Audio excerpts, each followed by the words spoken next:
বুধবার গভীর রাতে পুলিশের হাতে ধরা পড়ে কুলতলির সাদ্দাম সর্দার। চুবড়িঝাড়া গ্রাম পঞ্চায়েত এলাকা থেকে সাদ্দামকে গ্রেপ্তার করে পুলিশ। জানা গিয়েছে নকল সোনা প্রতারণা চক্রের অন্যতম পাণ্ডা সাদ্দাম মাছের ভেড়ির চালাঘরে লুকিয়েছিল। বুধবার পুলিশকে দেখে পালিয়ে যাওয়ার চেষ্টা করে সাদ্দাম, কিন্তু এবার আর সুবিধা করতে পারেনি। পুলিশের জালে ধরা পড়ে নকল সোনা প্রতারণার মাথা। বারুইপুর মহকুমা আদালতে পেশ করা হবে তাকে। সোমবার হাতের নাগাল থেকে বেরিয়ে গিয়েছিল সাদ্দাম। তাকে তন্ন তন্ন করে খুঁজছিল পুলিশ। গোপন সূত্রে খবর পেয়েই কুলতলির চুবড়িপাড়া গ্রাম পঞ্চায়েত এলাকাতে অভিযান চালায় পুলিশ। জানা গিয়েছে সেখানে একটি মাছের ভেড়ির চালাঘরে লুকিয়েছিল সোনা পাচার চক্রের মাথা সাদ্দাম। রাত 1টা থেকে 15 মিনিটের মধ্যেই চালাঘরে ঘিরে ফেলে পুলিশ। তখন ঘুমাচ্ছিল সাদ্দাম। পুলিশকে দেখেই ফের পালানোর চেষ্টা করে সে। হাতে নাতে ধরে ফেলে পুলিশ। সাদ্দামের আশ্রয়দাতা মান্নান খানকেও গ্রেপ্তার করেছে পুলিশ। আর ওই মান্নান আবার এলাকার সিপিএম নেতা। এখনও পর্যন্ত অধরা সাদ্দামের ভাই সানু সর্দার। প্রথম থেকেই পুলিশের ধারণা ছিল সাদ্দাম বেশি দূরে পালাতে পারেনি। আশেপাশের কয়েকটি থানাকে সতর্ক করে দেওয়া হয়েছিল আগেই। পাশাপাশি সিভিক ভলেন্টিয়ারদের কাছেও সাদ্দামের ছবি পাঠিয়ে সতর্ক থাকতে বলা হয়েছিল। গোপন সূত্রে খবর পেয়েই বুধবার রাতেই অভিযান চালায় পুলিশ। ধরা পড়ে সাদ্দাম। কে এই সাদ্দাম? নামেই সোনার ব্যবসায়ী সাদ্দাম। আসল সোনার মূর্তি ছবি দেখিয়ে নকল মূর্তি বিক্রি করে শুরু করত ডাকাতি। নানা কুকীর্তির অভিযোগ রয়েছে সাদ্দামের বিরুদ্ধে। সোমবার থেকে চর্চায় এই সাদ্দাম। সোনার মূর্তি ও সোনা পাচার চক্রের খোঁজেই কুলতলির পায়রাতারা হাটে তল্লাশি অভিযান চালায় পুলিশ। সাদ্দামের বাড়ির কাছেই পৌঁছতে পুলিশকে লক্ষ্য করে গুলি ছোড়ে শুরু হয় ঝামেলা হট্টগোল। এই ফাঁকেই উধাও হয়ে যায় সাদ্দাম এবং তার ভাই। অভিযোগ কার্যত পুলিশের হাত থেকে ছিনিয়ে নিয়ে যাওয়া হয় সাদ্দামকে। এই অভিযোগে 2 মহিলাকে গ্রেপ্তার করে পুলিশ। পরে সাদ্দামের বাড়িতে তল্লাশি চালাতে গিয়ে চক্ষু চড়ক গাছ পুলিশের। বেডরুমের খাট সরাতেই বেরিয়ে আসে গোপন সুড়ঙ্গ। কংক্রিটের ওই সুড়ঙ্গ দিয়ে সোজা মিলেছে মাদলা নদীর কাঁকড়া খালে।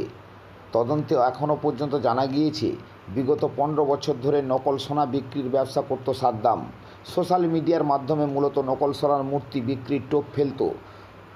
মূল টার্গেট ছিল ব্যবসায়ীরাই। নির্জন জায়গায় ডেকে নকল মূর্তি দিয়ে সে ভয় দেখিয়ে টাকা হাতিয়ে নিয়ে সাদ্দাম ও তার সাগরেদরা পালিয়ে যেত। 12 লক্ষ টাকা প্রতারণার অভিযোগ রয়েছে সাদ্দামের বিরুদ্ধে। এছাড়া ডাকাতি, রাহাজানি সহ একাধিক মামলাও রয়েছে। এই মাসের 1 তারিখে জয়নগর থানায় একটা কেস রেজিস্টার হয়। অভিযোগ ছিল অভিযোগকারী উনি নদিয়া জেলার বাসিন্দা। উনি এসে বলেন কি এখানে উনি চুল কিনতে এসেছিলেন, মানে ওটা ওনাদের যে একটা ট্রানজ্যাকশন ছিল ওটা পরে আমরা চুল কেনার অভিযোগে উনি কিছু দুষ্কৃতীদেরকে এনারা 12 লাখ টাকার মতো টাকা দেয়, কিন্তু ওরা চুলও পায় না। এটা হচ্ছিল আমাদের অভিযোগ। তখন আমরা ইমিডিয়েটলি কেস রেজিস্টার করি।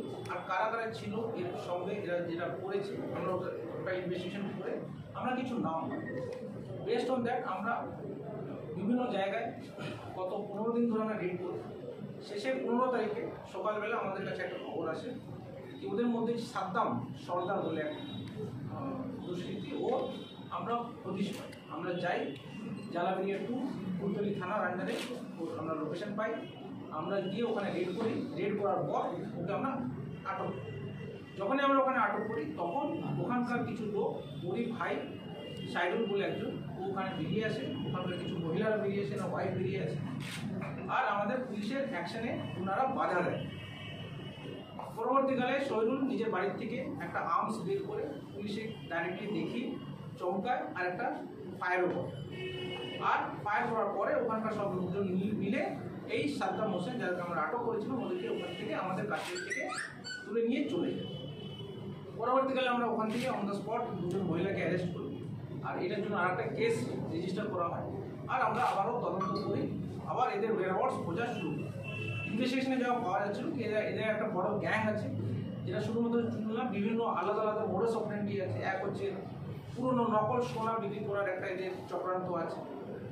আর্টিফ্যাক্টস, পুরনো আর্টিফ্যাক্টস, পুরো এটা মুঘল জমানার আর্টিফ্যাক্টস, কিছু কয়েন্স, এইসব বিক্রি করে বিভিন্ন লোককে প্রলোভন দেখিয়ে এরা আসতো, ওখানে ডাকতো, ডেকে ওদের কাছ থেকে কিছু কিছু ক্ষেত্রে হয়তো এই মাল দিত, কিন্তু বেশিরভাগ যেটা দেখা যাচ্ছে এরা কিন্তু টাকা নিয়ে কিছু এদেরকে দিত না।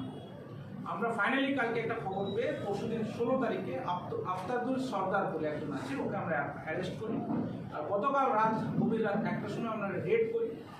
আমরা করি চুপড়িঝাড়াতে ওখানে একটা আলাঘর পাওয়া যায়। আর ওখানে যে আমাদের ঠাকুররানী নদী আছে ওর পাশে যে আলাঘর ফিশারি, ওই ফিশারির মালিক হচ্ছে মান্নান খানের 3-4টে আলাঘর ছিল। ওর একটা আলাঘরে এ শেল্টার নিয়ে বসেছিল, এ আর মান্নান, মানে সাদ্দাম সর্দার আর মান্নান দুজনেই শেল্টার নিয়ে বসেছিল। আমরা খবর পেয়ে ওখানে আমরা গিয়ে রেড করে আমরা দুজনকেই অ্যারেস্ট করি।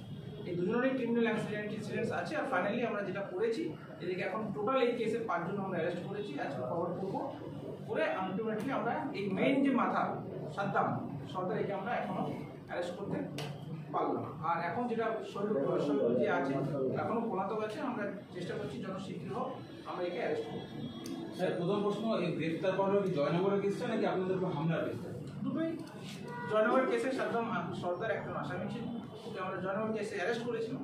কিন্তু ওদিনকে যে পুলিশের উপর আক্রমণ করলো, পুলিশের উপর ফায়ারিং করলো, ওটার জন্য ও আসামি ছিল, ওটার জন্য অ্যারেস্ট। দুটো কেসেই ফরওয়ার্ড। এই সাদ্দাম মান্নানকে কতদিন ধরে চিনতো এবং কিভাবে তাদের সঙ্গে পরিচয় ছিল? গত 1 বছর ধরে চিন্ত, তাই বললো। এখন আমরা পিসিতে নিয়ে আসবো, পিসিতে আনার পর আরও ইন্টিগ্রেশন করবো, কীভাবে কী করেছে পুরো এটা সব ইনভেস্টিগেশন করে দিই। মান্নানের পরিচয় কি, মানে এও কি এই চক্রের সঙ্গে যুক্ত? এও চক্রের সঙ্গে এর এগেইনস্টও কেস আছে। এর মধ্যে কি ধরনের পরিচয় আছে? নিজেকে তো সিপিএম মেম্বার বলছি। একই সাথে কারবার করে এই যে এদের একটা গ্রুপ আছে, অ্যারাউন্ড 12 থেকে 14 লোকের একটা টিম আছে। এই টিমরা এটা করে। একটু যদি বলেন সাহেব, সেদিন হামলার পর সেই সময় কি ওই আলাঘরে গেল না কোথায় গেল? তারপরে ওটা এখন ইন্টিগ্রেশনে করবো, ইন্টিগ্রেশন করে জানা যাবে পিসিতে আনার পর। স্যার, কোনো সিজার কিছু হয়েছে স্যার? এক একজন সিজ কিছু হয়েছে? কিছু উদ্ধার হয়েছে এদের থেকে? এখন কিছু উদ্ধার হয়নি। ওই কেসে জয়নগর কেসে একটা অটো আমরা উদ্ধার করেছি, যে অটোতে গিয়ে এরা ওই কাজটা করলো। ওই অটোটা আমরা এখন অবধি সিজ অ্যান্ড রিকভার করেছি।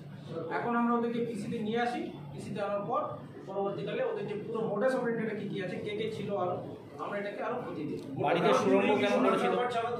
ওটা ইনভেস্টিগেশনে বেরোবে। বাড়িতে সুড়ঙ্গ কেন করেছিল কিছু জানা গেল? কিছু বলুন। সুড়ঙ্গের ব্যাপার ওটা এখন ওকে নিয়ে আসি পিসিতে, তারপরে ইনভেস্টিগেশন করবো, তারপরে জানা যাবে। আপনারা কি করে ট্র্যাক করলেন গোটা বিষয়টা? কারণ সাদ্দাম বেশ কিছু both technical and human intelligence আমরা ইউজ করে আমরা এটাকে করি। ঘটনার দিন কি সুড়ঙ্গ দিয়ে পালিয়েছে, এরকম কোনো কিছু পেয়েছেন? এটা এখনো কিছু পাওয়া যায়নি, কিন্তু ইনভেস্টিগেশনে বেরোবে। সাদ্দামের বিরুদ্ধে কি কি অভিযোগ, মানে এইটা ছাড়া আর কি কি অভিযোগ রয়েছে? সাদ্দামের বিভিন্ন অভিযোগ আছে। ওর টোটাল 7টা কেস আছে গত 10 বছরে। আমরা সব ক্ষেত্রেই আমরা চার্জশিট করেছি। এর আগে আপনাদের এই জেলাতে গ্রেফতার হয়েছিল স্যার? একদম মানে সবই কি প্রতারণার কেস? কিছু আছে প্রতারণা কেস, কিছু আর্মস কেস আছে, কিছু অ্যাটেম্প টু ডাকাতি কেস আছে। সাদ্দামকে এই সবকটাই কি জয়নগরে? 7টা কেস জয়নগর, কুলতলি, ওই সব লোক। এর আগে যখন গ্রেফতার করতে গেছিলেন তখন কি সুড়ঙ্গরা আপনারা দেখতে পেয়েছিলেন? তখন দেখুন, সুড়ঙ্গর যে গল্প আপনি বলছেন, এটা 15 তারিখে ঘটনা। প্রথমে যখন আক্রমণ করে আমাদের উপর, তারপরে যে আমরা সার্চ করলাম, ওটাতেই সুড়ঙ্গটা পেয়েছি। তার আগে তো আমাদের কাছে জানা ছিল। এতদিন ধরে ওরা কারবার চালাচ্ছিল, সেটা কি আপনারা কোনো আঁচ পাননি আগে থেকে? আমরা তো কেস করেছি তো এর আগে, এমন তো নাকি পুলিশ কিছু কেস করেনি। এর আগেও কেস হয়েছে, অক্টোবর মাসে একটা কেস আছে। এই একই